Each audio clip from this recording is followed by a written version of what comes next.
Yolanda M. Smith. And we're here to talk about two things: transitional, going from a job of 3 to 4 figures to entrepreneurship, and also about branding. This is such an important subject, ladies. We all got to get on the ball game with this. So, Yolanda, tell us a little bit about this, your transition. Wow.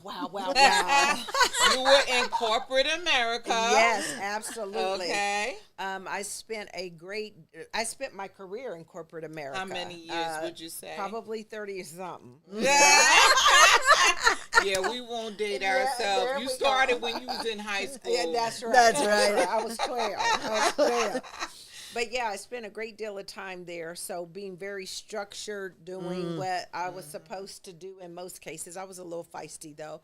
But I think, really doing what I was told to do. Go to college, get a good job, work your job, save money, get a retirement, and then you can come out and figure it out from there, right? Yes. And so I think that, like most people, the pandemic even started to change things change yes, priorities for people. But for me, it happened a little bit before that, and I knew, based on a situation that I had experienced, that I really wanted to be the boss of me. I really was struggling because I just felt like I had so many gifts. I felt like at certain points I was dimming my light so that I could fit in. So, in my world as a personal branding coach and business strategist, we call that code switching, right? When you're not being authentic. And so when I had to check myself at the door and come in and be that person that I thought they wanted me to be so I could be successful, I was just no longer willing to do it. And so I went into transition mode. And I just want to interject something, because our listening audience could be that Gen Z, that millennial, and us baby boomers, kind of, sort of, right? Yeah, right. Boomers, we're And I once did a training that taught us all how to work together, because you mentioned a pension, and I don't know who the genius was that created 401ks, but they don't understand why we would have the mindset to go to college, find a good job, and stay on that job. That's right. And so you could get that pension. Right. So now they're in a different space where they can shift and take their 401k with them. Do you find that that's more beneficial? It allows much more flexibility. Okay. That absolutely, and you see it, because I think that generation and the generations to follow are not going to be as tolerant of some of the things that we would put up with just because we felt like we needed to stay. I mean, I'll call them the golden handcuffs. Okay. And you would be afraid to leave because, if you left that money behind. So just for the younger set, that pension is when the company puts up money on your behalf so that when you do retire, you can then have access to that money, whether it's in a monthly installment or whether you can take it all at one time. But either way, but they hold the strings to that money, and they can tell you how long you have to work, how long you need to do certain things, what age you can retire and things you like felt that. that you had to be tolerant of so many things. Yeah, and especially if you were close. So say you had worked there for 15 years. Are you getting ready to throw away 15 years in a pension when, so a lot of people got stuck. And I found that there were so many people miserable in their jobs. Now, I have to admit, I didn't mind moving. Right. But then there was that point in my life where I said, you can't keep moving. Right. You had to squat. And that's when I went to Eli Lilly, and I did 15 years there to just finish out the career, because I just felt like I couldn't keep moving, not if a pension was involved. You said a couple of words that kind of stuck with me as you were in the beginning, and you were describing in this transition. You used the word, creation, like creative, more gifts. I think it was the word you used, gifts. I realized I had more gifts. And you used the word, I wasn't no longer being authentic to myself. How did that play out? So in your transition, the gift part, and I'll tell anybody this: we have gifts and talents that we don't necessarily leverage or use, right? So if you are in a role and that role requires certain skill sets, those are the skill sets that you are exercising at Right. any given time. Right. And this is why branding is so important. And I know we're going to bring it in. But if you're not helping people understand that there's more to you than just this here, then they don't even know how to tap you on the shoulder for the Right. things that they may need and you can provide, right? So it was doing the things that I felt like I was told to do that they thought I was good at, even though there was so much more here. So that's where the kind of gift thing. And so how I had to let that out, because when that's in you and you're passionate about these Yes. things, you had to find other outlets. So what I ended up becoming was that leader at Lilly, not the only one, but that Right. leader at Lilly who did a lot of mentoring, Yeah. a lot of coaching, Great. for other people that were coming into the that company. were coming in, so that I could kind of, what I didn't have, make sure I gave to them, that sort of thing. So I think that's where the gift part came from. And the other part of the question I forgot. See, It's the authenticity, Oh, yes. because you're Yeah. talking about transition, and those words kind of like, hit me Yeah. here, like that's part of what moved you Yes. out. Yeah. And so for me, it was that came a little later in life, because there were ebbs and flows. There was a point where I felt like you had to act a certain way. Okay. Then there was a point where I thought they gave me some autonomy. I could really be me, but then somebody snatched it away. And when they snatched it away, it was one of those things, like I almost felt like you were telling me, not so fast, girl. You need to stay in your place. Stay in your place. And they knocked me down a notch or two when I was on a trajectory of really going up. So, Yeah. Okay. and in full And then- transparency, I got demoted and they took my team away. Wow. Yeah, for something that really I didn't do. And did you feel in any way like not moving forward with the transition that you were betraying yourself? Because you talked about being authentic, and a lot of times in the 9 to 5, you really can't be your authentic self, because you can only, like you said, stay in the box that they put you in. For the most part. So or you're labeled. Yes, And I started to get labeled. yeah, and so then a part of that push is being true to yourself and Yes, saying, yes. I need to get out there Yes. and start implementing these other gifts that I have. And so after that situation happened, I had to make a decision. I could have hopped right then, but in some of my coaching and things I received, it was said, you got to let the ego go. Sometimes we have to let the ego go and just be humble, have some humility, but hold your head high. You know who you are. Right. Yes. She doesn't right, get to define you. right. And I was told the best thing for you is to go back in there, and you said you wanted to start this business, and allow them to help you with to fund your business, because that paycheck could help to fund the Yes. business, and then create your transition plan. So I knew, now this is interesting. So I had a transition plan, and I knew my transition plan was going to be 2026 out. Guess Wow. what? It ain't 2026 yet.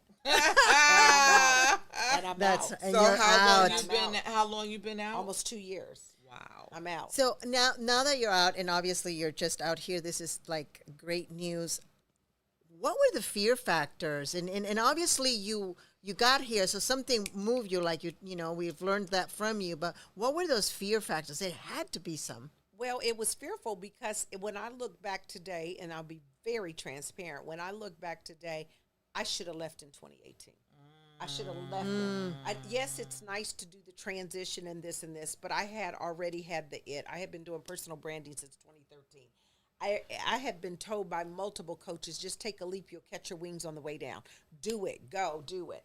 I was scared. I was scared because in my mind, I had a daughter that was getting ready to go to college, and I'm thinking I got to pay for college, right? So that was the one thing. I was I was making a great salary, bonus, equity. I mean, all those Yes, things. all So that those was great. a lot Yeah. at stake. That was And a multiple profit sharing, together, yeah, multiple six right. figures, that I would had to walk away from. And then the other thing was getting back to the pension again. I had this pension, and if I could just wait it out, then it would be at its maximum capacity and everything would work out. So it was scary. It was scary to do that. So I made the decision, though, that I have to be ready. That's the one thing that 2018 incident taught me is you have to be ready. Okay. You have- Okay, but I see a ring on your fingers. So Yes. So So I am married. yeah, I'm- but so was that a joint decision when you would leave? And It had to. Well, I wasn't going anywhere when I got fed up to the point where I felt like I was really not being able to be myself, and when I was being labeled all these things. She's difficult, aggressive. Yeah. One arrogant. of the alpha women, financially independent women, Right. alpha women are known as aggressive, inappropriate. That's what All of that. All of that. Yeah. All of that. It just came out of nowhere. I had gone my whole career and nobody ever said those things about me. Or not to my face anyway. Right. Let me put it that way. And not then to my they- face. and then then they all got of a more, sudden. They're So there. here I'm almost ready to bold be with it. sunsetting Yeah. my career. Right. And I should be in my heyday enjoying the work that I'm doing. I've paid my dues. Yeah. And Yeah. yet it's a struggle every day. And so when I had that knot in the pit of my stomach on Sunday, because work had to be on Monday, that this wasn't going to last very long. And then there was a move on their part that made me say enough is enough. It was a move on their part, and I have to be careful because I'm under contract where I can't say a lot of things. Right. But there was a move on their part, and that was when I was like, I did it. Whitney Houston, hell to the no. No, that we're not getting ready to do. You're not going to go No, there. I'm not playing by your rules anymore. Yeah, most people have heart attacks on Monday mornings. And you could stress yourself, and that's the thing that I thought about. Is it really the money, or and here's the thing, the day I decided to retire. The day I hit that button to say retire, when I tell you, I felt like the world lifted up off of me. Wow. And the freedom that I've experienced since then, I cannot put it into words, which again says, what is your biggest regret? That I didn't do it sooner, that I didn't believe enough in me to do it sooner. So the conversations, again, you're not single, so the conversations that happened between you and your husband. This is interesting because I think he knew that I was dying inside. I think he knew. And he wanted to be extremely supportive. And he said to me, you can do it. Do whatever you feel like you need to do. He was supportive. Now, here's the reality. Okay, let's talk. That was the supportive. word. Yeah, but we're so used to these huge incomes, and all of a sudden, we're both. In hindsight, based on something he had said to me one time, he had likened me to someone that he had worked with, who had sort of quit and regretted it. Right? Yeah, he had likened me to that. And I was so devastated because I thought he was really supportive. And I think for him, the income loss was so scary. But if that man was sitting right there, he'll tell you I didn't miss a beat. Wow. When I hit that button, within 3 days, I had 3 contracts. Wow. It was just meant to be. 3 people. They were waiting on. It was waiting on you. I just on the feel branding. like that's the whole spirit. Yes, it was in the branding and coaching space, and then the speaking and things of that nature. So, but I cannot lie and say it wasn't scary. I was one that I would have to tell you I allowed fear to hold me back. And I didn't make that decision because, again, the belief that I was brought up with is that you go to school, you get a job, you stay on that job, you get a pension, you do this. That they teach us, they train us to be laborers like that, and not independent thinkers either. See, think about it. When you've got me that way, you don't allow me to think for myself. You tell me what I should be thinking, what I should be feeling. Right. And so my feeling now is that I tell people, you don't have to go that route if you choose not to. But at least make the decision. Because what were we doing? We were trying to make our parents happy and proud. Yes. We were not doing it for us. Ourselves. We were living the life that they wanted and chose for us to live. That's it really is. It's interesting that you would say that because my parents are entrepreneurs. They were the first black business owners in Hoboken, New Jersey. And my dad had his own trucking for 18 years, and then when they retired, they both started their own businesses in Florida. But they didn't raise us to think entrepreneurship. You went the traditional way. You went the traditional way. Which is a lot. So I'm actually also an entrepreneur. And see, here you are, you're used to getting up in the morning, you go in, you clock in, there's a structure at work. You go in there, they tell you know what you're supposed to do, and then the time that you clock out, and then you go home. And then at the end of the month or every 2 weeks, you get your check. Yeah. Entrepreneurship, it doesn't work like that. Entrepreneurship, there's no clock in, there's no clock out. Yeah. Discipline. You have to have discipline. Yeah. So how? And then not only that, like one of the things I learned is there's things I am really good at, and there were some things I was not very good at. And boy, like my diploma and everything in the teaching world or in the therapeutic world, nothing in. but it was requiring other tools. Yes. Oh So my tell me. Yes. I am right there with you. Yes. Tell me, Yeah. what tools? is that like? What are the tools that you didn't have So and what you faced? first Yeah. of all, I have to be fully honest and say I came out, I did seek and get a coach, but I was not coachable. I was so successful in the realm of what I did, and I was in leadership, for senior leadership for years. You know what I mean? Yes. So I was running the show. And so to come out and then be told to do certain things, I'm looking like I'm not getting ready to do that. I wasn't coachable. And I had to be transparent and take a deep look inside and say, okay, but it's not working for you. So it's Right. So does it work? like they asked, how's that working out for And you? that's right. So corporate was think about it. They've already got the processes and everything in place for you.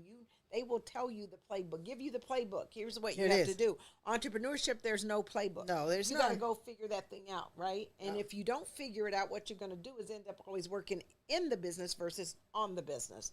And I don't want to be working all in the business. So one of the things I had to do is figure out what was it I was going to suck at. That's what I said. What am I going to suck at? Those are the things I'm not going to do. Okay. And I had to find my who. You know, initially I had to go Outsource pay and it. get coaching first, though, Okay. because you got to know enough about it to know if it's not done right. Okay. Right? Okay. Right? Okay. So I did. I had to pay. Right, Thousands okay. and thousands of dollars. Get coaching on how to do Facebook ads and social media, how to do this over here, what platforms do you need over here. And I went through, at one point, I probably had $10,000 worth of platforms, and I didn't know what was working with what and what I was Oh my God! Does that sound Oh my familiar? God! It's so familiar. And so then as soon as you familiar. learn one, somebody brings up another one. Because And and it swapping. took me 3 coaches Yeah. in a different programs to figure out they will advise you on what they're comfortable with. Yes, Has nothing to exactly. do that yours was wrong. yeah. It's just what they They know. use. Well, And they so know. They can't here teach you I what am they don't know, switching and right. pipping and doing all Yeah. that, you know. So Yeah. so it was part of that. And then once I was able to settle down and really get clarity on where I wanted to go, because that's one of the important things. Can be super talented and can do many things, but at the end of the day, you got to keep the main thing the main thing, so that you can make money and start creating income, so that you can scale. That's critical, right? Yeah. Yes, it is. And they kept saying, and I had one guy that works with me, and he would be like, you got to get clear, Yolanda, this is too much stuff. I know I want to do this, I want to do that, I want to do that. And to this day, he just shakes his head at me, you know, because I still have a lot of stuff, but it's more structured than it ever has been. And it's streamlined so that now it at least makes sense. At one point, I was running coaching programs. I had a 45-day, a 3-month, a 6-month, a 9-month, a 12-month, a group coaching of this. I was running myself ragged. Yes. Think about it. You're running yourself ragged. No, I and don't it do still that. goes back to those mentors that and those coaches that are out there, that one does this, the other one does that. They say they do this. Now you're going to do that. And it still goes back to that causing But then it's that. building up your own confidence and your own abilities to make some Yes, decisions. very too. true. That And then does- also you got to What's your check in. niche? You got to check in for good coaches, because there's a lot of coaches. oh, Yeah. I mean, there's oh. like coaches Yeah. and coaches and Girl. coaches. Yeah. And Yeah. And that's why I anyone pull can become a receipts. coach. And I pull Really. receipts, especially Yeah. when I'm trying to teach people on how to create multiple streams of income and stuff. Sometimes I just have to pull it up and show them the money. You know what I mean? So Right. that they understand you're talking to somebody that's done it. Right. And I don't disrespect anybody that's got certifications and training on. That's all well, but until you've done it, until you've been Right. in it, until you've got stories that you can tell and show how you were here, went down, and Yeah. came Came back up. up. You know what I mean? Yes. Those are the people that I like to coach with. I mean, I'm happy that you're certified, but a certified, that means you took book knowledge, you went in and you learned the process. But how But, does that really yeah. work in real Real life? life. In right? real life. That's Practical- what's important to me. Practical Practicality. application. So, And everybody became a coach after 2020. Yes. oh So my God, yes. Yes. Guess what? We all went online. Yes. So we now all- what are you going to do to figure out money? I'm a coach. Right, I'm a coach. right. Okay, well, what you coaching? Yes. So tell me. Yeah. Who- you And know. for a while, I'll be honest with you. For a while, I stopped even, and I went through extensive training and utilized the things that I knew to do it. But for a while, I stopped, even mentioning it because, everybody was becoming a Yeah. coach. And I tell people to beware, and I tell them, check me out. You need to vet me Yeah. like you vet someone else. I mean, and here's the thing: even if you have the capabilities to do it, doesn't mean we mesh. Right. Right? Very true. There has to be chemistry. Chemistry there too. between their two. Yeah, Right. yeah, yeah. So again, let's Okay. I want to. I know we Because can we just can get off track. Yeah, we can get ourselves some Yeah. wine here and just have a good time. Right. Yes. But we want to be fair to our Right to our out. listeners right here. So Right. it's connecting again. There's this fear that there is happening. You're finally out here, an entrepreneur, and you're discovering you're not good. And so what else did you discover? Like you're this is not my strength, and you said, I am going to give to someone else. What else did you Yeah. discover in that space? So I think what I discovered about myself is initially I do like a lot of control, and I had to be willing to let control go and delegate, right? That was one of the big things for me. The other thing is that I'm not that great at technology. Let me tell you. Listen, we the baby boomers, okay? and so everybody's just telling me, do this, do this, do this, do this, do this. And that's why this comes full circle, because I'm launching this book called Brandfluence, and it's about social media. And they're like, Right. but you? I said, you know what? I got to tell people. I got to tell them Right. the reality of Love it. it. Yeah. That this is not an easy thing to do. That's See, right. everybody's making That's it right. look easy. I'm They telling are. you, They don't are. waste your money on Facebook ads until you're making at least $10,000 a month. That's You're right. going to be just throwing sand in the ocean. That's Yes. it. Just a morsel of sand. That's like giving a whale a Tic Tac. Yes. What is Yep. that going to do? You know what I mean? And so I came from an angle. Here's some key things you can do to build your brand presence, but here's some things you need to watch out for. So that was one for me, the social media, and then I just needed somebody in my life who was more of an integrator, who could really just pull it all together and create the processes for me. So I have SOPs for everything I need now, because what I would do would hire people because they said they were an expert, their portfolio looks great, and then I just say, okay, we'll run with it, and they don't run. They don't even walk. They crawl. Because then now I feel like they're wanting to be told every single thing to do, and that's not what I wanted. I wanted an expert that I can't tell you to do what I don't even know how to do. it. But what we had to do is figure out how to put processes and systems in place so that if I can turn that over to you, this is what good looks like in this Yes. organization Okay. and my organization. Okay. Right? Okay. This is what good looks Okay. like. So anybody can come in and follow the steps The to be SOP. able to do it for the most part. So those were some of the things that were key for me if I plan to actually scale the business. Now, the challenge with that for me is I like mixing it up. So to scale the business, I would need to get multiple coaches and do this and do that. So the only thing I can figure out is that maybe at some point we can systematize it to a way we franchise it or something. But I like being the coach. Yeah. And I'm not want to be the coach that's way up here. Y'all know who I'm talking about. I'm not going to name names, Right. but they're way up here. You Right. pay them a whole bunch of money and you Right. never see them. You never touch them. Right. You might get on a Zoom call with them every now and then, Right. but Right. they're not really. But they've They're not there trained with you on a but they've continuous- trained other No. people To to do- use your name to to do it. Yeah. You know? Did you find if you got stuck just when you're dealing with everything that is new and there's things you're not good at, so in order to keep up that feeling good of yourself, get stuck doing what you were good at instead of dealing with other things? Did you ever dealt with that? That I didn't do that so much because if I this is what I always felt. If I didn't address it, then it's going to pile up or something's going to be broken. And since I kind of went cold turkey, remember my out date was 2026. I came out January 2023. So it's been what, a year and a half, maybe, Yeah. maybe not quite 2 years, but a year and a half. So I came out January 2023, and I came out without a plan, right? The transition plan was in play, but I came out without a plan. Okay, we have 5 more minutes left. Yeah. Oh my gosh. I know it gets good. I know, with branding and all of this. Yes. Like, why don't you just start sharing with our So- viewers some of the things that it's important that they take away. Yeah.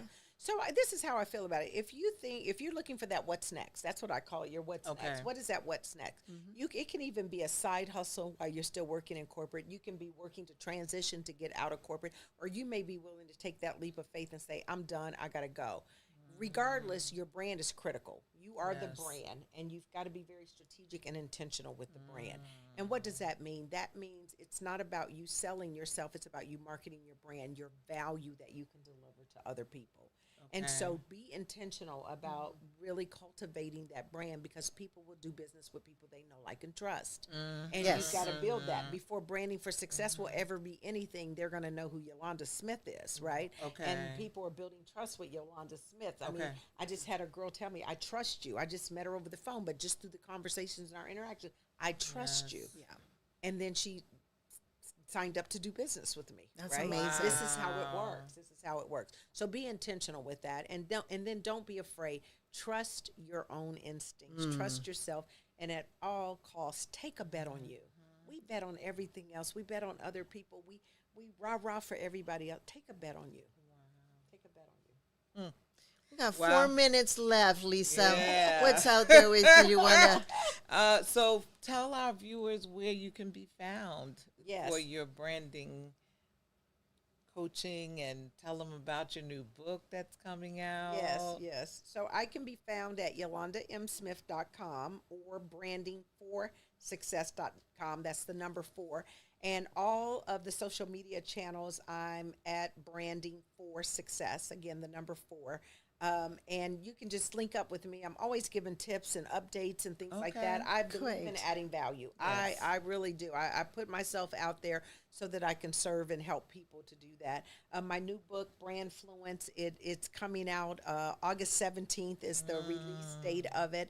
I don't know when this will air, but if it's beyond that, hey, it's there. So can you give us a little snippet? Yes, Brand Fluence is about igniting your brand power on social media, so that you can have results and revenue. And so it's really recognizing the fact that we're in a digital environment, and we must engage. We cannot be afraid. We've got to put ourselves out there.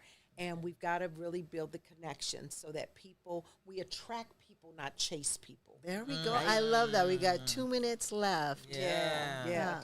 But that's so important. And so I give people, I take them into the world of social media, literally a chapter on Instagram, LinkedIn, Facebook. Then we talk about Twitter, Threads, TikTok, some of the new things, and really give them practical tips on how to be successful on these channels and how do you show up in this space and be successful and earn and monetize, right? It's so interesting as I'm here. Now I'm creating a whole bunch of other questions that we can't ask anymore already. Oh my goodness gracious. So this has been another great episode of Different Voices.